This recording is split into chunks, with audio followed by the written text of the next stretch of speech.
শুধু কি মুসলিম পরিবারে জন্ম নিলেই মুসলিম হওয়া যায়?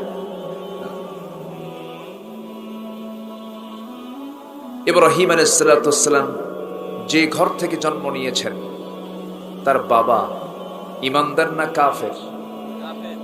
মুশরিক, ইমান নাই। মুশরিক পিতার সন্তান হচ্ছেন ইব্রাহিম আলাইহিস সালাম। এটা বংশগত কোনো দিক নয়।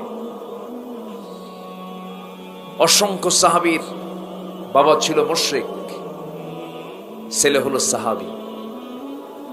বংশীয় কোনো পরিচয় দিয়ে আমি আপনি আল্লাহর কাছে নাজাত পাবো না।